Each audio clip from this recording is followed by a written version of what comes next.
Bonjour, bienvenue à notre événement le volontariat comme vecteur de l'entrepreneuriat féminin éco-responsable pour célébrer la Journée internationale des volontaires qui a lieu le 5 décembre à chaque année. Cet événement est organisé dans le cadre du programme de coopération volontaire du CECI et qui est financé bien sûr par le gouvernement du Canada. Mon nom est Tarek Marc, je suis responsable d'engagement du public dans l'équipe de communication du CECI. J'ai eu un passé de volontaire aussi auprès de plusieurs pays du CECI. J'ai été volontaire au Guatemala, j'étais volontaire en Bolivie, au Sénégal pour le CECI. Bienvenue aussi à celles et ceux qui se joignent à nous de manière virtuelle. On a des personnes qui sont présentes sur Zoom. Les femmes subissent davantage les effets négatifs des changements climatiques en raison de leur situation sociale et de la place qu'elles occupent actuellement dans l'économie mondiale. Pourtant, elles sont au cœur des solutions et des transformations en termes de protection du climat. Et en renforçant leur autonomie économique et en stimulant leur rôle comme des entrepreneuses, disons, éco-responsables, elles deviennent des agents de changement dans la gestion des ressources, des pratiques agricoles, de la mise en valeur de la biodiversité. Selon le programme des Nations Unies, l'économie verte entraîne une amélioration du bien-être humain et de l'équité sociale, tout en réduisant de manière significative les risques environnementaux et la pénurie des ressources. Elle est faible en carbone, efficace en termes d'utilisation de ressources et est socialement inclusive. Grâce à nos invités de ce soir, nous allons découvrir comment l'entrepreneuriat féminin et le volontariat international sont des vecteurs de changement pour une économie verte. Nous allons commencer notre événement avec la présentation de vidéos qui sont en lien avec notre thématique de ce soir. La première fait partie d'une série de 6 vidéos qui sont nommées... Ah d'accord, ok. Donc on va passer à la deuxième vidéo directement qui porte sur APCOB, qui est notre partenaire du CECI en Bolivie. APCOB, c'est une association à but non lucratif pour la promotion des droits individuels et collectifs des peuples autochtones des basses terres de Bolivie.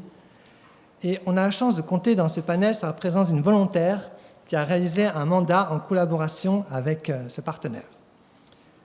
Je laisse regarder la vidéo d'APCOB.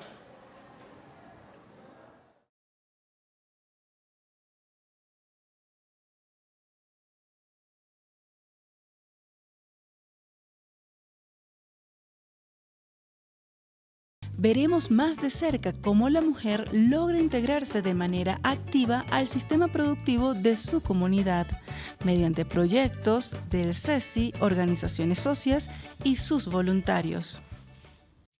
Generalmente nosotros trabajamos muy de cerca con los socios. Tenemos alrededor de 20 socios en CECI Bolivia, ¿no? Cuando yo llegué fue en enero del año pasado.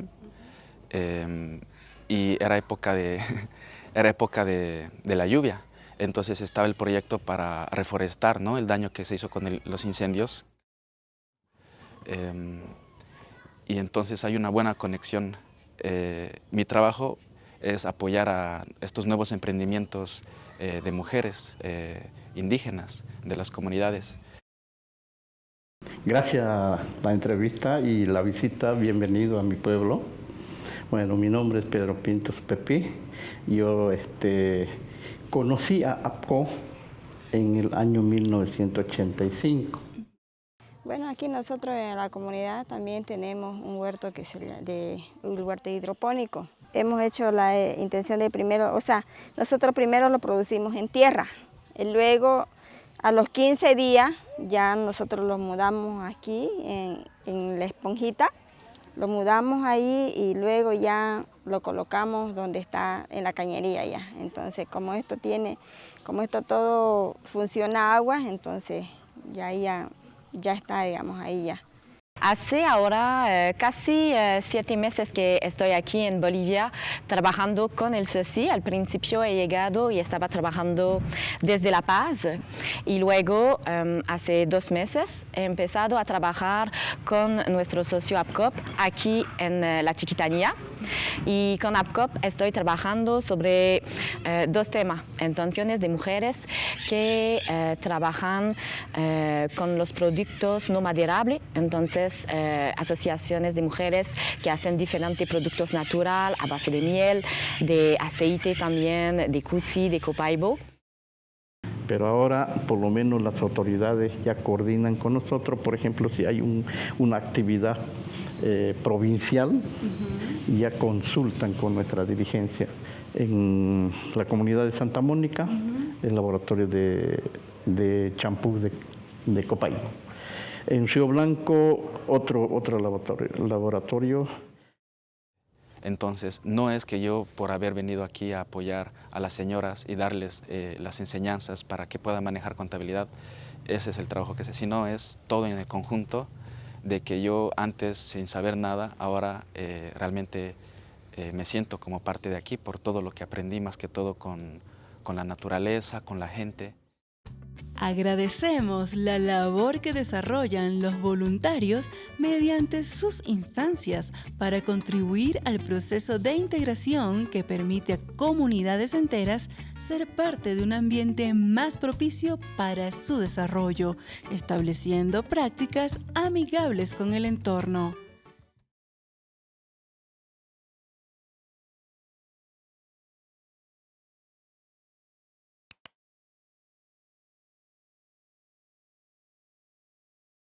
Panel, je tiens à souligner la présence ce soir de la présidente du conseil d'administration du CECI, Madame Marie-Claire Dumas, qui est ici présente.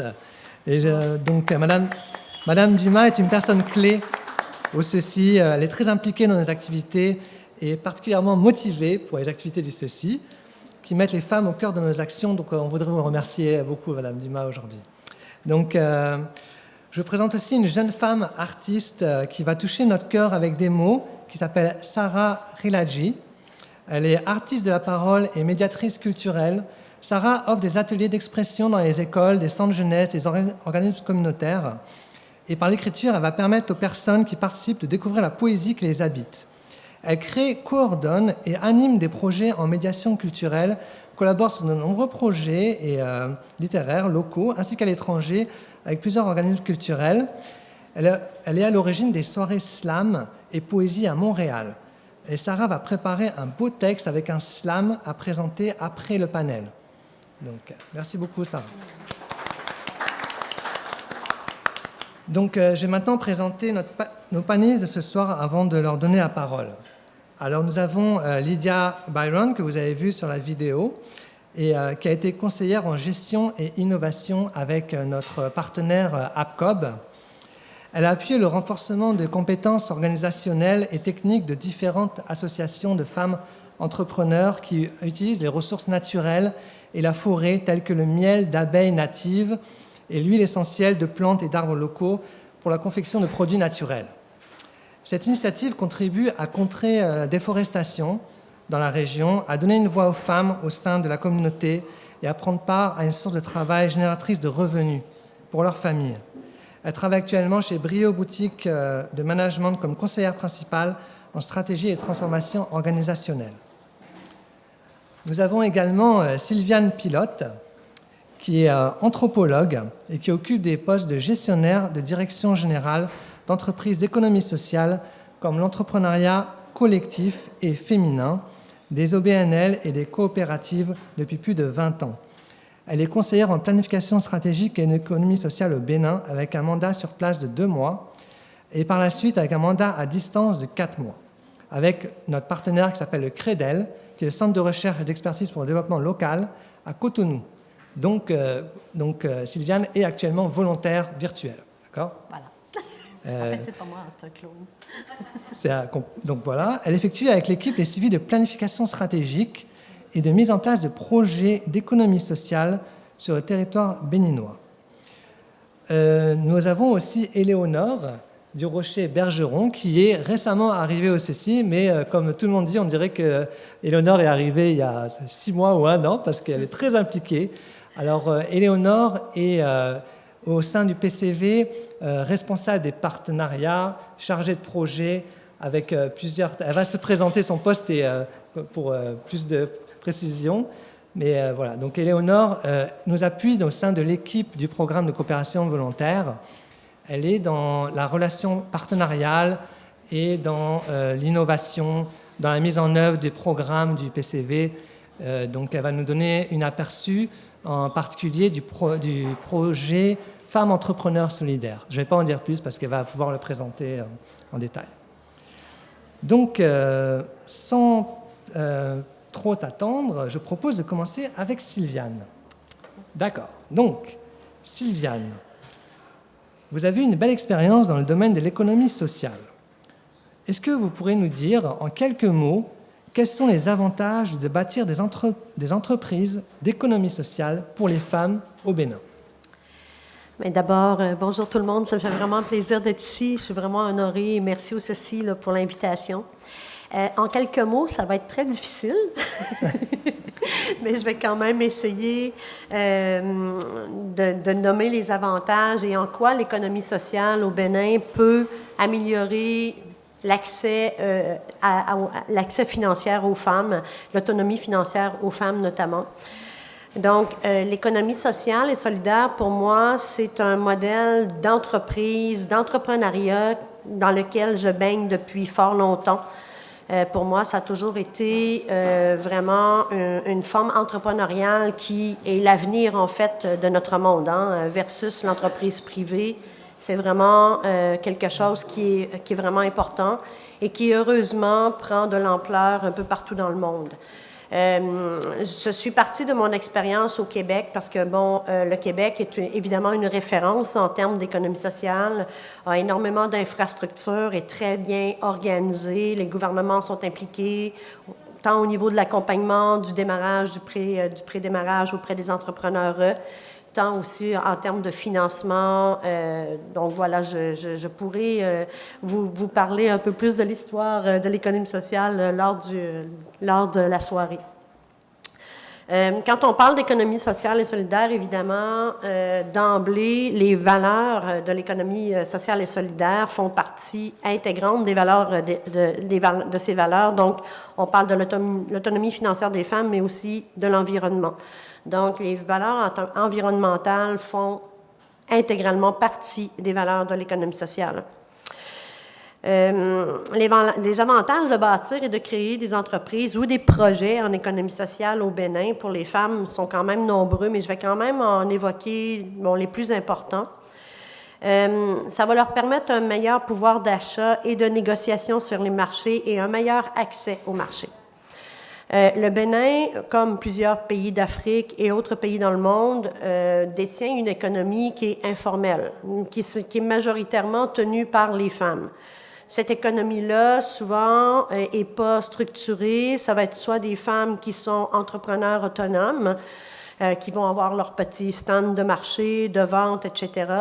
Ça va être aussi souvent des regroupements de femmes, mais qui ne sont pas structurés de manière à pouvoir leur permettre de négocier sur les marchés et d'avoir un pouvoir au niveau des marchés. Un salaire aussi, aussi bizarre que ça puisse paraître, une fois structuré en économie sociale de manière légale avec un plan d'affaires, une étude de marché, etc., leur permet d'avoir des salaires équitables. Elles travaillent pour elles et pour leur intérêt à elles. Donc ça, c'est vraiment important. Donc il y a un aspect d'implication qui est beaucoup plus grand dans ces termes-là. Les retombées économiques directes dans la communauté. Donc, un projet d'économie sociale est issu d'un besoin du milieu. Donc, c'est pas quelqu'un qui décide de créer un produit, de créer une entreprise pour créer un besoin ou répondre à un besoin d'un produit, mais c'est vraiment un besoin du milieu, de la communauté. Et souvent, ce besoin-là, il provient des femmes. Donc, puisque ce sont elles qui déjà détiennent l'économie informelle, qui ont les enfants, etc., qui sont très impliquées dans les communautés au Bénin, donc le projet provient directement d'elles. Ça permet aussi une équité économique, un pouvoir décisionnel, une gouvernance et assure un pouvoir aux femmes. Comme on sait, au Bénin, les femmes sont à peu près pratiquement absentes totalement des pouvoirs et des décisions du pouvoir. Même au Québec, ici, on peine encore à avoir des femmes majoritaires ou des femmes présentes sur les conseils d'administration des grandes entreprises. Même les femmes au Québec, ici, on les retrouve surtout dans des secteurs communautaires ou des secteurs qui ont peu ou pas de pouvoir décisionnel au niveau du pays en tant que tel. Donc, ça assure aux femmes du Bénin d'avoir un pouvoir décisionnel, donc de gouvernance entre elles. Par contre, l'implantation structurée de l'économie solidaire et sociale au Bénin est plus difficile. Dans un premier temps, compte tenu du contexte et du manque d'infrastructures, en fait, pour soutenir et accompagner au démarrage des projets et des entreprises. Ici, au Québec, je l'ai dit tout à l'heure, les entrepreneurs féminines disposent de nombreuses entreprises elles-mêmes, des coops, des OBNL, qui accompagnent, financent l'entrepreneuriat féminin. Mais au Bénin, ça n'existe à peu près pas. Même au niveau du gouvernement qui a annoncé dernièrement, je ne veux pas faire d'incident diplomatique, mais qui a annoncé en avril dernier qu'il avait dans son programme de l'intérêt pour soutenir et développer l'entrepreneuriat féminin au Bénin, mais il n'y a pas de financement qui vient avec. Donc, il n'y a pas d'enveloppe budgétaire pour accompagner ça. Donc, c'est un bel intérêt, c'est un bel avancement, mais on n'est pas encore là. Donc, qui sont porteurs de ces projets-là? Bien, ce sont les ONG, notamment dans mon cas, c'est le CREDEL, qui est porteur du projet en économie sociale qu'on est en train là, de mettre en place présentement au Bénin. Puis je vais vous en parler un petit peu tout à l'heure, là, quand on va parler du modèle de plan d'affaires. Voilà. Merci beaucoup. Donc, ma deuxième question est pour Lydia. Alors, Lydia, est-ce que tu pourrais nous présenter des exemples de modèles d'affaires qui sont supportés par le APCOM, notre partenaire bolivien, qui soutiennent la préservation de la biodiversité et la transmission de savoirs pratiques autochtones? Donc, on se demande quelle problématique principale répond à la proposition de valeur de ces modèles. Absolument. Bien, merci beaucoup. Bonsoir tout le monde. Très heureuse d'être parmi vous ce soir.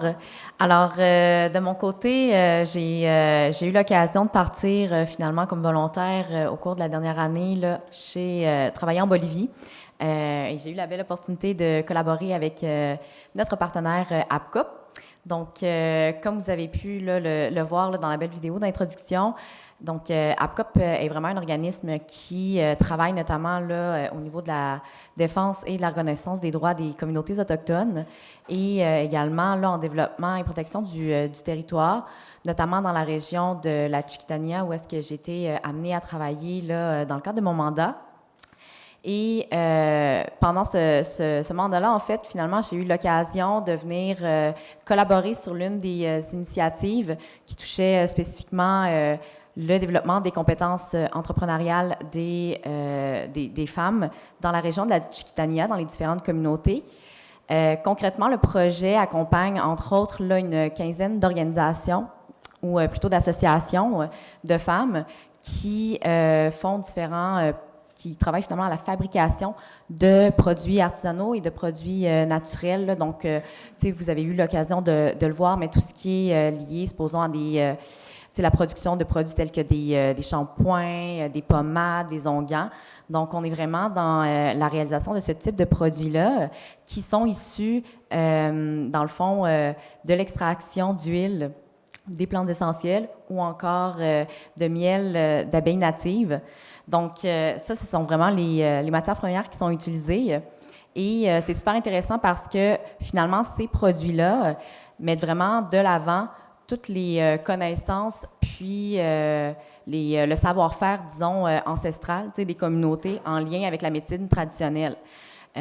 Donc, ça vient vraiment, disons, valoriser là, toute cette connaissance-là des propriétés, par exemple, des différentes plantes de la région. Donc, de savoir, par exemple, que dans certains contextes, justement, l'extraction d'huile va permettre de venir aider, supposons, pour des douleurs d'estomac, ou encore va venir aider à la cicatrisation. Donc, c'est toutes ces connaissances-là, entre autres, qui sont mises de l'avant dans le cadre de ce projet-là. Et je pense que ce qui est super intéressant, c'est de voir qu'il y a un beau transfert aussi qui se fait au sein de la communauté. Donc, une des belles observations que je faisais, en fait, c'était de constater à quel point que ce sont des initiatives portées par les femmes, mais il y avait aussi des belles répercussions dans la communauté. Donc, par exemple, là, toutes les activités en lien avec le fait de devoir s'occuper, entre autres, des ruches d'abeilles, de bien comprendre aussi quel est l'écosystème, puis dans quelles conditions, par exemple, c'est favorable pour le développement des ruches des abeilles, de savoir aussi comment tout cela fonctionnait. Bien, ça, c'est un savoir qui se transmet aussi là, au niveau des enfants parce qu'il y avait une belle participation, donc ils venaient vraiment appuyer tout ce travail-là qui se réalisait. Il y avait même une participation aussi des hommes de la communauté. Donc, je pense que c'est un bel exemple aussi de transfert là, qui se fait intergénérationnel dans la communauté. Et ce que je trouvais super intéressant aussi de voir, puis que je pense qu'on ne passe pas sous silence, c'est vraiment aussi l'évolution. Donc là, je parlais d'une quinzaine d'associations. Quand je suis arrivée, eh bien, il y en avait, disons, à différents niveaux parce que le projet avait été initié, ça faisait quand même un certain temps. Donc, il y avait parmi ces associations-là des associations qui étaient en action depuis plus longtemps, ce qui faisait en sorte que elles avaient un savoir-faire, disons, plus avancé. Donc, elles avaient travaillé un peu plus sur le développement de leurs produits. Elles avaient aussi là, structuré un petit peu plus là, la commercialisation, disons, de leurs produits et tout. Donc, ce qui était intéressant de voir, c'est que dans les dernières années, il y a aussi dans le fond, du transfert de connaissances qui se fait aussi, mais au sein aussi de ces associations-là. Donc, des associations plus expérimentées qui vont aussi avoir l'opportunité, donc il y a eu des rencontres, entre autres, annuelles, donc l'opportunité de s'échanger entre elles des connaissances, puis aussi de s'entraider. Donc, de voir, étant donné qu'il y en a certaines qui ont déjà passé par là, de comprendre quels sont peut-être les apprentissages qu'elles ont faits, quels sont les défis qu'elles ont, comment elles peuvent aussi s'entraider au niveau, entre autres, des ressources. Puis, dans ce cadre-là aussi, ce qui était beau à voir, bien là, il y a certaines associations aussi qui sont rendues à un stade où est-ce qu'elles ont créé finalement une marque aussi conjointe, donc qui s'appelle en fait la marque Monteverde. Donc, avec ça, bien, c'est super intéressant parce que là, ça leur permet d'avoir un plus grand potentiel, disons, sur le marché, d'avoir des accès justement à plus de ressources et de potentiel, disons, personnes à qui vendre leurs produits. Donc, je pense que c'est des belles évolutions. Puis, tu sais, quand on parle de transfert puis de mise en valeur comme ça, du savoir-faire, bien, je trouve ça super intéressant parce que récemment aussi, on a eu une belle opportunité où est-ce qu'on a eu deux entrepreneurs, donc deux femmes entrepreneurs finalement de la communauté de Santa Monica qui ont eu l'opportunité de venir ici, donc à Montréal, dans le cadre là, du congrès sur Adaptation Futures, donc qui ont pu venir partager finalement de leur expérience en lien avec l'adaptation au changement climatique qui s'applique dans le cadre de leur projet aussi. Donc, je pense que ça, c'est des beaux exemples, là, vraiment, là, de partage qui se fait au niveau du savoir ancestral et traditionnel, finalement, de ces communautés-là. Puis, également, bien, c'est sûr que sur la portion plus environnementale, nécessairement, aussi, de par la nature, finalement, des produits qui sont réalisés, c'est sûr que ça amène une très grande sensibilisation aussi.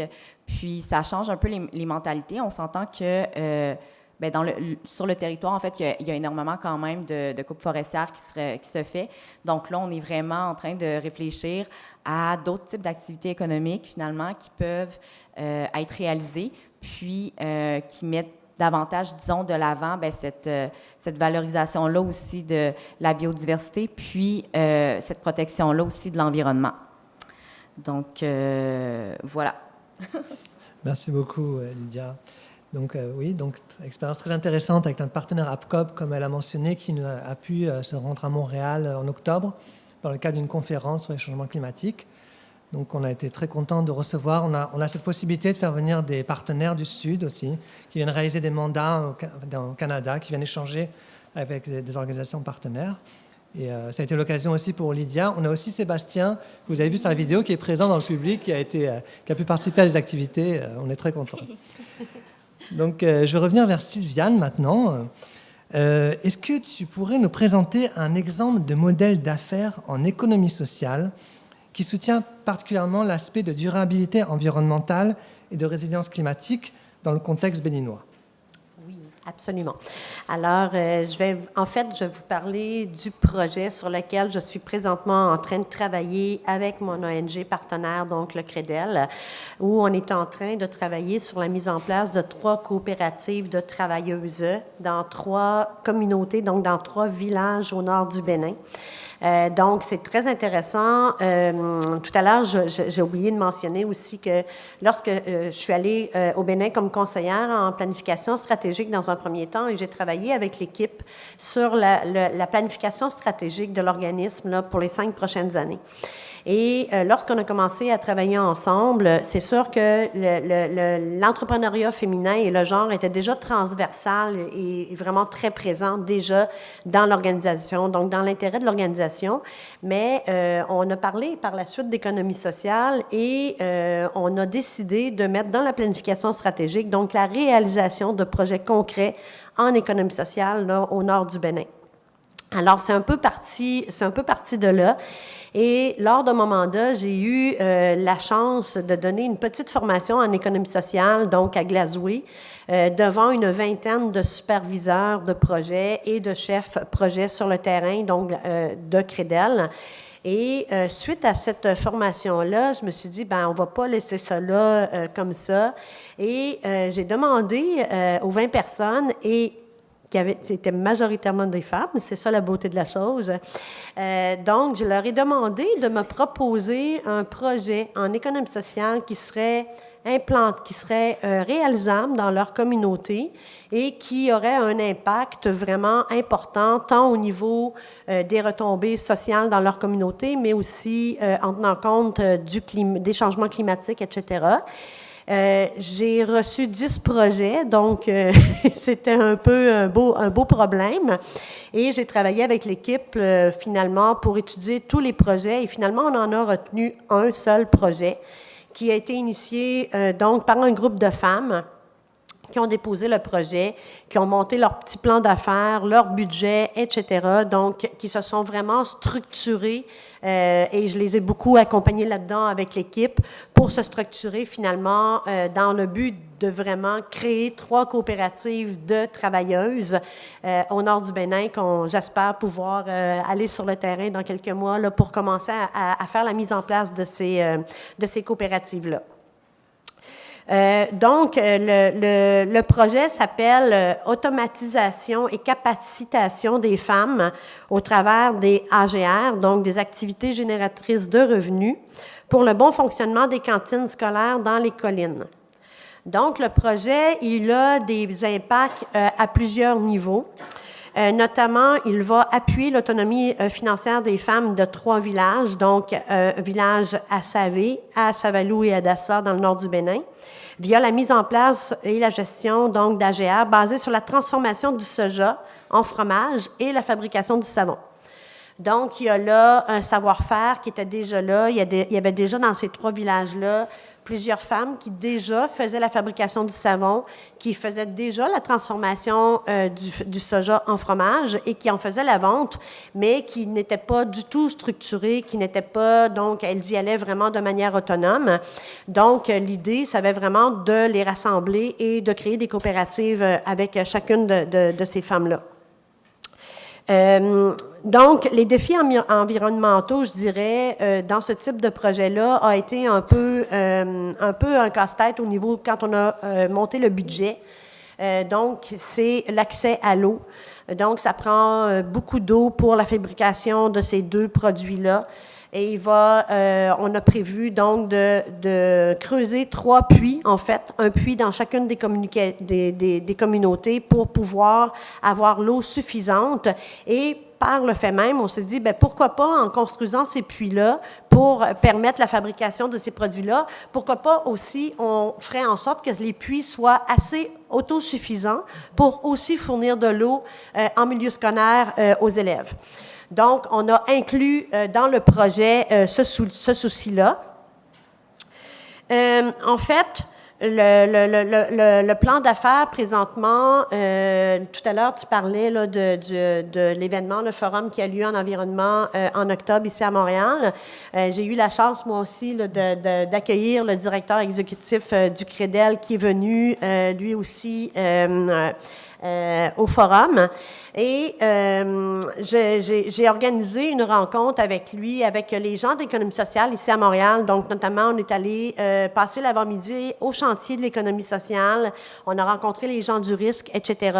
On leur a envoyé le projet et ils ont accepté de nous aider, de nous accompagner, donc, dans le projet, le plan d'affaires, etc. Donc, ça crée un premier partenariat, je dirais, entre le Québec et le Bénin en termes d'accompagnement pour la mise en place de projets d'économie sociale. Fait que ça, c'est vraiment une bonne nouvelle. On était très, très heureux de ça. Le projet, en fait, il a une couverture géographique quand même assez grande. Comme je l'ai dit tout à l'heure, il touche 3 communautés là, dans le nord, dans le département des Collines, dans le nord du Bénin. Il va toucher 60 femmes directement à raison d'une vingtaine de femmes dans chacune des 3 communautés qui vont... En fait, ça va être un projet... Le plan d'affaires, il est global, mais chacune des coopératives vont être indépendantes avec leur propre structure, leur propre gouvernance, leur propre conseil d'administration, etc. Donc, il va y avoir une vingtaine de femmes dans chacune des communautés. Et indirectement, ça va toucher à peu près 1440 personnes. Donc, c'est énorme. Donc, 180 personnes en moyenne dans chacun des ménages et 960 écoliers dans les 3 écoles du village. Il y a tous les profits, en fait, une grande partie des profits, tout comme un bon projet d'économie sociale le fait, les profits sont toujours réinjectés dans la communauté. Donc, dans ce cas-ci, les profits vont être réinjectés dans les cantines scolaires, donc vont toucher directement l'accès à la cantine scolaire pour les enfants dans chacune des communautés notamment.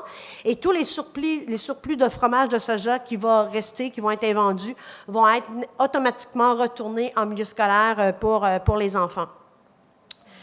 Donc, c'est un budget global là, qui tourne autour de 190 000 $ canadiens, ce qui est quand même pas beaucoup, mais en termes de francs CFA, c'est quand même assez conséquent. C'est un projet qui frise les 87 millions de francs CFA. Donc, c'est un projet qu'on espère pouvoir mettre en place dans quelques mois, je l'espère, c'est mon rêve. Présentement, c'est mon 2e mandat. Là, je viens de commencer un 2e mandat de 4 mois en accompagnement à distance.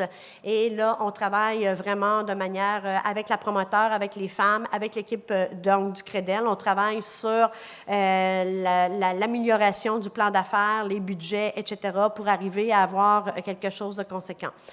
En termes de financement, comme je le disais tout à l'heure, il n'y a pas vraiment au Bénin, comme ici, des moyens de financement avec des caisses d'économie solidaire, par exemple, ou certaines banques qui vont accepter de faire des prêts avec des taux d'intérêt qui sont vraiment très, très bas pour permettre justement de la mise en place du démarrage des entreprises ou des projets. Mais comme au Bénin, ça n'existe pas. Donc, c'est l'ONG CREDEL qui est porteur du projet et ce sont eux qui vont faire le dépôt du projet, donc pour pouvoir le financer à même ses bailleurs de fonds habituels. Donc, c'est sûr qu'il va y avoir un défi d'investissement, d'une partie de l'investissement, le fameux 20 % qu'il va falloir trouver quelque part. Mais je pense qu'avec les femmes puis avec le dynamisme là-bas, il y a tellement un grand intérêt. C'est tellement beau de les voir aller. C'est tellement nourrissant de voir les femmes travailler sur le projet. Elles sont tellement motivées. Je pense qu'on va trouver vraiment des façons là, de pouvoir financer le 20 % qui va manquer là, pour la mise en place du projet. Là, on me fait un signe que je dois couper, mais donc c'est vraiment un très, très beau projet et un très beau modèle de plan d'affaires en entrepreneuriat féminin au Bénin. Voilà. Et bravo Sylviane pour ce projet. On sent vraiment votre motivation et votre intérêt. Ça fait très plaisir de vous sentir tellement engagé dans ce projet. J'ai reçu l'information que, alors pour votre information, on est sur Zoom en même temps, on a un public qui nous suit, on a de l'interprétation. Les interprètes demandent à ce qu'on parle plus lentement, s'il vous plaît, pour qu'ils puissent avoir le temps de traduire en espagnol et en anglais. Donc, en tout cas, bravo. Donc, je reviens maintenant vers Lydia. Ma question, c'est...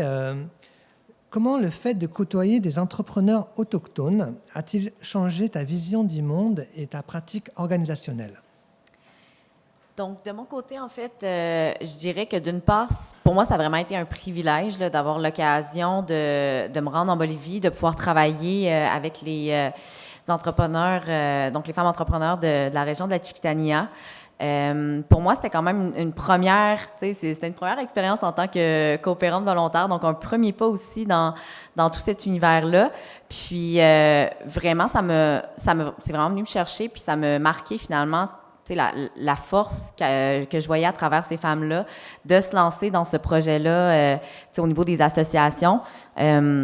Clairement que c'est ça, le contexte culturel aussi étant différent, puis la place de la femme aussi étant vue davantage au niveau des tâches domestiques à la maison, s'occuper des enfants. Donc, c'est quand même quelque chose qui se ressent, ce qui fait en sorte que j'ai trouvé ça vraiment inspirant finalement de les voir aussi se lancer dans ces projets-là. Sylviane, je t'entendais parler au niveau de la motivation, puis là, ça me rappelait juste à quel point, effectivement, là, c'est fou de voir toute l'énergie, justement, que les femmes se donnent dans la réalisation de ce projet-là. Et je trouvais ça intéressant aussi de voir, de constater que, au-delà de développer ces compétences-là, plus au niveau de leur leadership, au niveau entrepreneurial, de connaissances de gestion aussi, de voir que ça avait des répercussions dans d'autres sphères aussi, plus au niveau, par exemple, de la gestion dans la communauté. Donc, d'avoir cette confiance-là, d'avoir ce sentiment-là, d'avoir plus de crédibilité aussi au niveau des prises de décision, au niveau de se sentir aussi écouté là, sur ces autres tribunes-là. Et personnellement, je pense que cette expérience-là, vraiment, en tant que coopérante, personnellement, moi, c'est sûr que ça m'a énormément amené, je crois, à faire preuve de beaucoup plus d'écoute et d'ouverture. Il y a tellement un beau partage qui se réalise dans des expériences comme ça. La générosité est incroyable. Moi, je suis arrivée, puis là, comme je le mentionnais, c'est ça, il y a beaucoup de connaissances, moi, que je n'avais pas nécessairement, spécifiquement sur les éléments culturels, les habitudes. Il y avait beaucoup d'éléments qui étaient nouveaux pour moi. Puis d'avoir eu cette belle porte-là, cette belle opportunité-là d'échanger avec elle, d'apprendre aussi énormément sur comment se font les choses. Eh bien, ça, je pense que c'est ça. C'est venu travailler ce volet-là, je trouve, au niveau plus personnel. Une plus grande sensibilité aussi. Et je le ressens beaucoup aussi. Là, je suis revenue, ça fait quelques mois, là, donc depuis juillet. Puis, je le constate quand même dans mon quotidien, dans ma pratique aussi professionnelle. Ici, c'est quelque chose qui me suit. Puis, c'est vraiment quelque chose que je sens qu'à travers cette expérience-là, j'ai vraiment pu développer. Donc voilà. D'accord, merci beaucoup et bravo pour ton expérience. Merci. C'est très bien. Donc maintenant, alors je vais aller vers Éléonore. Alors Éléonore, j'aurais une question pour toi. On sait que tu es chargée de la mise en œuvre du programme de femmes entrepreneurs solidaires qui s'inscrit dans le cadre du PCV, du programme de coopération volontaire. Est-ce que tu pourrais nous expliquer en quelques mots c'est quoi le programme des femmes entrepreneurs solidaires, s'il te plaît? Oui, bonsoir à tous. Je n'ai pas encore eu la chance de me présenter. Comme Tariq l'a dit, j'arrive au CECI et je démarre un programme qui est sous le programme de coopération volontaire auquel participent Sylviane et Lydia. Et on s'est fait le pari d'innover. Donc, comment on peut revoir les formes de volontariat en 2024? Et on en est arrivé à mettre sur pied Femmes entrepreneurs solidaires. Ce que c'est 3 mots. Femmes, entrepreneurs et solidaires. C'est d'abord une réalité de genre, ensuite une réalité de titre qu'on porte professionnel, mais c'est surtout un mouvement de sororité. Et donc, je vais revenir un petit peu au comment. On le fait, c'est un programme de jumelage, donc de mentorat réciproque, qui se déroule sur 5 mois environ avec des rencontres virtuelles, une visite de 3 semaines, d'autres rencontres virtuelles. Pourquoi du mentorat dans un contexte de sororité, de solidarité? Parce que plus que jamais, les femmes entrepreneurs sont porteuses de la croissance économique et verte et durable de leur pays. Et ce qui est intéressant, c'est que si vous êtes une femme entrepreneur qui crée une entreprise qui résout une problématique sociale ou environnementale, et quand je dis entreprise, je veux juste faire une parenthèse, ça peut être autant une Inc., une coop, un OBNL. On parle d'une organisation qui fournit une solution à un problème social ou environnemental. Mais quand on est une femme qui initie ce type de projet-là, qu'on soit au Canada, qu'on soit en Bolivie, qu'on soit au Burkina Faso, les études démontrent que les barrières sont similaires. Évidemment, elles sont différentes et sont à différents niveaux. Mais par contre, si vous êtes... Alors, au Canada, on est chanceux, on est le 2e pays En fait, selon le Global Women Entrepreneur Leader Score, on est le 2e pays au monde avec le meilleur contexte pour l'entrepreneuriat féminin. Et pourtant, être une entrepreneur ici, c'est potentiellement investir davantage de ses fonds propres dans son entreprise. C'est faire face à des barrières au niveau des financeurs. C'est faire face aussi à davantage d'enjeux de conciliation travail-famille. C'est redéfinir le succès différemment en plaçant le bien-être, souvent de soi, de ses employés, au cœur de son modèle d'affaires, plutôt que de miser uniquement sur le profit. Et c'est la même chose auprès de nos sœurs entrepreneurs dans nos pays de programmation. Et un fait qui est intéressant, en fait, c'est que pour réussir, donc l'intérêt à se lancer en affaires souvent est moins élevé chez les femmes. Par contre, le taux de succès entrepreneurial est plus élevé chez les entreprises détenues par les femmes. Et ça, c'est aussi vrai dans les pays dits du Sud global que dans les pays occidentaux. Alors, on s'est dit, mais pourquoi pas créer justement un mouvement de sororité autour de ces réalités partagées-là à travers du mentorat réciproque? Qui dit mentorat dit partage d'une expérience qui est en lien avec différents niveaux de maturité entrepreneuriale, différents modèles d'affaires. On a fait le pari, donc on va lancer le programme officiellement au début de l'année 2024, mais on a fait le pari de réaliser un pilote. Donc, je vais vous présenter un petit peu plus tard ce que ça a donné. Mais actuellement, donc, Femmes entrepreneurs solidaires, ça va être cette opportunité-là d'établir en fait des besoins d'apprentissage mutuel auprès d'entrepreneurs ici et ailleurs. On parle d'entreprises, en fait, de MPME, de petites, moyennes entreprises, dans le fond, qui vont s'insérer dans l'économie verte, justement, qui vont avoir des modèles à impact socio-environnementaux. Et donc, le pari qu'on se fait, c'est de créer cet échange-là. C'est prouvé que le mentorat double les chances de survie des entreprises de manière générale, peu importe le contexte dans lequel il est fait.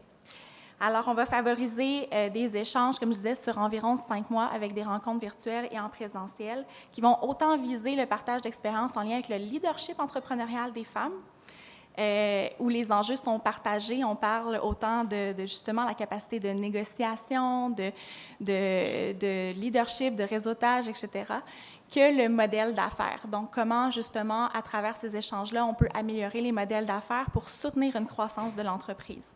Alors, l'objectif final, c'est d'améliorer le leadership de nos entrepreneurs de part et d'autre, et également de soutenir, en fait, l'amélioration de leur proposition de valeur, la croissance de leur entreprise, parce que qui dit croissance dit ensuite création d'emplois, augmentation des revenus, et c'est également prouvé que les femmes entrepreneurs ont tendance à engager davantage de femmes, offrir des meilleures conditions de travail et localiser leur chaîne de valeur aussi de manière éco-responsable. Alors, voilà. Très bien, merci. Moi, j'avais une autre question, mais je pense que tu as déjà répondu. C'était sur les résultats du programme. Je pense que... On y reviendra. D'accord, on y reviendra. Et donc, voilà. Merci beaucoup. C'était très clair et très complet. Donc, alors, j'ai une question qui est générale pour vous trois. Surtout pour nos deux ex-volontaires ou volontaires actuels. Comment cette expérience pourrait être transposée ici au Québec? Donc, Sylviane, tu as déjà parlé d'un projet pilote, mais est-ce qu'il y aurait d'autres manières de transposer notre expérience que vous avez vécue, dont vous avez été témoin au Québec ou au Canada? Oui, forcément, absolument. Comme tu le disais tout à l'heure, c'est sûr que quand on revient, on revient complètement changé parce qu'ils nous apportent beaucoup plus que nous, on peut leur apporter, en fait. Moi, j'ai appris vraiment beaucoup, ou même en tant que, j'aime pas dire le mot, mais en tant que spécialiste, entre guillemets, de l'économie sociale, quand je suis arrivée là-bas, j'ai dit, attends, mais je sais à peu près rien. Je sais à peu près rien. Elles m'ont tellement beaucoup plus appris. Les projets qui ont été déposés m'ont beaucoup plus appris parce que différents, parce que beaucoup plus ancrés, je dirais, dans la réalité. Ici, moi, je parle surtout de projets ou d'entreprises d'économie sociale parce que je connais moins le privé ou quoi que ce soit, mais Ici, même en économie sociale, et tu l'as très bien dit tout à l'heure, les femmes peinent beaucoup plus en termes d'investissement de temps, d'énergie et souvent d'argent. Mais là-bas, ce que j'ai senti, c'est qu'elles ont énormément d'intérêt, elles sont extrêmement motivées, mais elles savent tellement comment faire pour répondre à leurs besoins, puis répondre à leur communauté, puis sans y mettre, comment je dirais, mais je dis pas qu'elles ne mettent pas d'énergie, mais c'est différent. L'énergie qu'elles y mettent, elle est différente. Elles sont beaucoup plus proches des gens de leur communauté quand elles mettent le projet en place. Elles sont beaucoup plus, elles impliquent beaucoup plus de gens, en fait, qu'ici. Donc, oui, il y a beaucoup de choses que, même dans mon emploi, que je mets en place présentement, que j'ai appris là-bas, avec lequel c'est un bagage d'une richesse incroyable, là. Ça, c'est certain. Merci beaucoup. Lydia, est-ce que tu veux compléter? Oui. Je t'écoutais, Sylviane, puis je suis complètement en accord avec toi. Je trouve que il y a énormément à apprendre et de cette expérience-là. Je trouve que c'est une des choses que moi, j'ai ressenti beaucoup. Puis c'est sûr qu'en travaillant plus étroitement, c'est ça, avec les communautés, mais je sentais beaucoup, c'est ça, les gens étaient très près l'un de l'autre. Puis autant que tu le mentionnes, en économie sociale, justement, le cœur, c'est vraiment un besoin ressenti dans la communauté. Et moi, je suis dans l'entreprise privée, mais comme ça se ressent aussi. Je trouve que des fois, ça va tellement vite. Des fois, on a l'impression, en tout cas, c'est personnel, mais des fois, on va tellement vite qu'on perd un peu le focus, qu'on perd peut-être le cœur puis l'essence de ce qu'on fait. On le fait pour qui? Puis on répond exactement un peu plus cette notion-là, on répond à quel besoin. Donc, ça, c'est un des éléments avec lesquels je repars aussi parce que c'est ça, je trouve que ça se ressent tellement fortement. Les gens, dans les associations, quand on travaillait justement avec les femmes, de voir que ça soutient autant, de voir que c'est ça, là, au cœur quand même de tout ce qu'elles font, le bien-être, puis, dans leur contexte, c'est ça. Avec ce qu'elles ont, elles font tout ce qu'elles peuvent, justement, pour contribuer puis pour améliorer, le contexte dans lequel elles vivent. Donc ça, je pense que c'est une excellente leçon. Puis effectivement, ici, dans moi, dans mon quotidien, même chose. Dans mon travail, c'est des éléments qui m'ont marqué puis que j'essaie d'intégrer aussi. Puis, un des éléments que j'aimerais soulever aussi, quand tu mentionnes, leçons apprises, puis ici, moi, je trouve ça super intéressant. C'est ça, avec le programme, oui, ça nous permet, nous, d'aller là-bas, mais c'est ça, cette espèce de... ce partage aussi, je pense qu'il en faut plus. Puis plus d'occasions comme ça, parce que c'est vraiment en étant sur le terrain, puis en vivant des échanges directement, qu'on peut vraiment faire cet apprentissage-là. Puis moi, la première, là, je veux dire, j'en avais un peu entendu parler, mais avant de le vivre, je veux dire, c'est là que ça s'opère réellement. Là. C'est là qu'il y a des prises de conscience qui se font. Mais il faut le vivre, il faut être directement avec les gens aussi là, sur le terrain. Là. Donc, voilà. Merci. Peut-être que je peux renchérir avec l'impact local. Donc, Laurence, qui devait être parmi nous ce soir, aurait pu en témoigner davantage que moi, qui a participé à Femmes entrepreneurs solidaires. Déjà, avec les pilotes qu'on a fait, ce qui est intéressant, c'est de voir que de part et d'autre, les jumelages qu'on a opérés ont eu des impacts à des niveaux similaires. C'est-à-dire que nos entrepreneurs, donc de manière très, très concrète, on a une entrepreneur qui a accompagné donc 2 chocolatières éco-responsables qui ont été jumelées. Une a appris à améliorer sa chaîne d'approvisionnement, à revoir ses pratiques aussi de collaboration avec des plus petits producteurs locaux, va développer des nouvelles sources d'approvisionnement avec sans doute des entreprises de chocolat issues de la Bolivie où elle était jumelée. Et l'autre a appris à diversifier ses produits. Et déjà, elles témoignent de ce qu'elles vont mettre en place justement pour améliorer la rentabilité de leur entreprise. Au niveau d'autres jumelages qu'on a eus, donc ce qui est ressorti une des choses qui est ressortie comme majoritaire, c'est le développement du leadership inclusif. C'est-à-dire qu'une expérience interculturelle comme ça contribue à améliorer la capacité de nos femmes entrepreneurs ici à davantage travailler dans un contexte de diversité, à impliquer aussi une pluralité de points de vue. Et donc ça, c'est un impact qui est déjà en cours. Et on a également donc une meilleure connaissance, notamment de contextes d'affaires qui sont différents. Donc, on a des entrepreneurs qui souhaitent développer des nouveaux marchés ou exporter. Ils ont la chance, en fait, d'apprendre de contextes d'affaires locaux qui sont totalement différents. Mais l'impact indéniable sur les entrepreneurs d'ici et autant celles de nos pays de programmation qui sont jumelés, ce qui est ressorti, c'est justement cette capacité-là à apprendre, dans le fond, apprendre des échecs, apprendre des bons coups et innover. Donc, créer des nouvelles solutions avec justement ce nouveau regard-là issu du jumelage de l'une et l'autre. Et ça ne va pas que dans un sens. Ça va vraiment dans les deux sens. J'ai une entrepreneure qui a une agence de marketing. Elle a dû justement accompagner des startups à impact social sur des stratégies de marketing adaptées culturellement au contexte d'Amérique latine en milieu urbain. Et ça lui a permis de elle-même revoir certains conseils qu'elle va donner à des clients ici aussi. Donc, l'apport est bénéfique des deux côtés et voilà. Donc, c'est un des impacts locaux ici tangibles que ce jumelage-là peut avoir. Merci beaucoup. Donc, je vous propose d'ouvrir une période de questions de 20 minutes. Donc, un micro est disponible si les personnes en présentiel veulent poser des questions. Et j'invite aussi aux personnes qui sont en virtuel sur Zoom à écrire leurs questions que quelqu'un pourra nous poser dans la salle. Donc, n'hésitez pas, ceux qui sont sur Zoom, posez vos questions aussi. Merci. Bon, j'ai une question du Zoom qui m'a été transmise. Donc, la question, c'est comment garder le cap et faire face aux stigmatisations quotidiennes, notamment en Afrique? C'est une très bonne question. Dans le micro. C'est vraiment une très, très bonne question. Je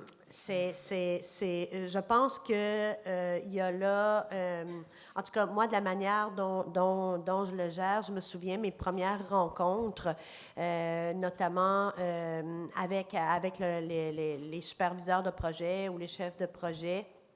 Je me suis rendu compte qu'à un moment donné, quand je posais des questions ou quand je voulais faire intervenir, les femmes, pour la plupart, ne prenaient pas la parole ou n'osaient pas parler ou regardaient les hommes pour voir si elles pouvaient parler. Donc, j'ai développé toute une multitude d'outils, en fait, pour un petit peu venir briser ça, comme par exemple les faire asseoir en cercle. Donc, nécessairement, en les faisant asseoir en cercle, ils se voient, ils se regardent, il y a une interaction, et moi, je me plante dans le milieu, et puis voilà. Ou encore, les questions en alternance, en fait. Donc, je me souviens d'une fois, lors d'une formation, lorsque c'est venu le temps des questions, il y a des hommes qui voulaient poser des questions et je me permettais de leur dire, ben non, c'est pas votre tour, là, je veux entendre une femme. Donc, c'est le tour d'une femme. Donc, oui, il y a toutes sortes de manières de faire face à ça, tout en respectant, évidemment, les cultures, en créant pas de malaise non plus envers les femmes, parce que souvent, on veut forcer pour qu'elles prennent la parole, on veut qu'elles participent, mais il faut faire attention à ça, parce que souvent, elles ne se sentent pas du tout à l'aise de le faire, ou elles ne sont pas prêtes à le faire. Donc, il faut y aller doucement, tout en respectant la culture et les façons de faire, mais c'est pas toujours facile, surtout lorsqu'on parle d'entrepreneuriat. Lorsqu'on parle d'entrepreneuriat, le niveau est encore un peu plus complexe, je dirais. Merci beaucoup. Est-ce que Lydia, vous avez quelque chose à dire? Bien, je peux ajouter, moi, dans le contexte où est-ce que j'ai collaboré en Bolivie, je l'ai peut-être un peu moins vécu. Je travaillais plus directement avec les associations de femmes, donc ce contexte-là peut-être ressorti un peu moins, mais de ce que j'entends, je pense effectivement que s'assurer de créer un bon environnement, un bon espace aussi pour ce type d'échange-là, ou du moins le mettre d'emblée, parce qu'effectivement, on vient quand même secouer un petit peu les mœurs, ou on vient quand même déstabiliser un peu les gens. Donc je me dirais qu'effectivement, d'emblée, peut-être essayer de créer cet espace-là qui risque d'être déstabilisant pour les participants ou les gens avec qui on collabore. Pour moi, ça serait peut-être une première piste, là, un premier pas. Merci beaucoup. Est-ce que, Éléonore, tu veux rajouter ou ça va? C'est sûr que moi, mon ajout va être plus au niveau de l'approche globale, programmatique d'intervention et tout ça. Quand on parle de, justement, vous faites référence à des gènes, vous faites référence à des situations de gêne, donc de parler d'entrepreneuriat, parler de pouvoir économique aussi, parce que, bon, parfois, ça peut engendrer certaines violences aussi à l'extérieur ou autres, etc. Moi, je trouve que c'est juste intéressant de revenir sur le fait que quand, notamment ceci, à travers notre programme de volontariat, on va travailler avec des partenaires qui, oui, travaillent directement au niveau de renforcer le pouvoir des femmes, mais qui vont travailler aussi sur les transformations des normes. Donc, si on veut travailler avec les femmes entrepreneurs et justement adresser ces enjeux-là, il ne suffit pas de seulement travailler sur la capacité d'agir, autant en termes de leadership que de capacité technique entrepreneuriale. Il suffit aussi de favoriser un environnement avec des normes sociales qui tolèrent, acceptent et surtout célèbrent la reprise de pouvoir économique de ces entrepreneurs-là. Merci beaucoup. Donc, j'ai une dernière question pour Sylviane, qui vient du Zoom. Okay? Alors, pour Sylviane, avec votre expérience de ce que vous avez vu au Bénin, quel serait votre conseil pour travailler avec des femmes et des jeunes filles en entrepreneuriat féminin au Bénin, pour les aider à entreprendre des projets qui vont appuyer les aider? En fait, c'est vraiment avec une approche, je dirais, d'inclusion, en fait. J'ai la chance de travailler avec un partenaire, donc avec Credel, qui ont déjà, dans leur planification stratégique, le genre est vraiment important, l'entrepreneuriat féminin est vraiment important. Donc, j'ai cette chance de pouvoir travailler avec une organisation qui a déjà cet intérêt-là de travailler avec les femmes, avec les jeunes femmes, qui s'est déjà bien implantée. Maintenant, concernant la question, c'est vraiment de comment travailler avec eux, c'est ça? Oui. C'est quoi l'approche à prendre avec elles? En fait, je pense que c'est comme je disais tout à l'heure, c'est vraiment une approche d'ouverture d'esprit, de compréhension, de respect aussi, vraiment. De les laisser aller aussi à leur rythme, vraiment. De ne pas pousser, de ne pas vouloir aller trop vite, de les laisser vraiment aller à leur rythme, etc. La majorité des femmes et des jeunes filles sont vraiment très, très motivées et elles savent exactement qu'est-ce qu'elles veulent faire, quel objectif elles veulent atteindre. Et c'est simplement de les accompagner là-dedans et de les conseiller au mieux. Mais je pense qu'il faut aussi leur donner toute la place là, qui leur revient, là, de manière à ce qu'elles soient autonomes, mais qu'elles sentent aussi qu'elles sont autonomes puis qu'elles peuvent se le permettre, là. Merci beaucoup. Donc, malheureusement, on n'a plus de temps pour d'autres questions. Alors, je vais passer le micro à Philippe Dongier, qui est directeur général du CECI, pour dire le mot de la fin. Et nous avons ensuite l'intervention de notre slameuse, Sarah, pour clôturer. Donc, le micro. Bonsoir à vous toutes et tous. Ça fait très plaisir d'être ici. Et puis, je veux vraiment remercier très chaleureusement nos trois panélistes, Sylviane, Lydia, Éléonore. Merci beaucoup de tous vos beaux partages d'expérience. Merci aussi à Tariq pour la facilitation. Je profite de l'occasion aussi pour remercier toutes les volontaires qui ne sont pas ici aujourd'hui, mais qui coopèrent un peu partout dans le monde. Donc, on remercie tout ce monde-là. On dit que ceci contribue à changer des vies, je pense que c'est vrai. On entend aussi que ça change nos vies quand on participe à ça. C'est un privilège de faire ce genre d'expérience et personnellement, moi, j'ai vécu ça aussi il y a quelques années et c'est effectivement un grand privilège. Et en fait, on veut profiter de l'occasion aussi pour vous inviter, celles et ceux qui sont intéressés à explorer cette idée-là, de nous contacter et de venir voir un petit peu les différentes opportunités qui existent. Il y a beaucoup de partenaires dans beaucoup de pays, en Afrique, en Asie, en Amérique latine, qui ont des projets très intéressants, des organisations qui font du travail extraordinaire et qui sont intéressés à avoir des volontaires qui travaillent avec eux dans l'esprit de partage, dans le respect, dans l'échange mutuel. Et c'est des expériences extraordinaires, donc on vous invite à venir voir ce qui est là. Ici, on a nos collègues, on est ici pour en parler, on peut se parler après. Et puis pour les personnes qui sont en ligne, on vous invite à consulter notre site, ceci, donc ceci.ca, où il y a de l'information sur les différentes opportunités. Donc on vous remercie beaucoup pour ce bel échange et on vous souhaite une bonne continuation, bonne soirée. Merci beaucoup.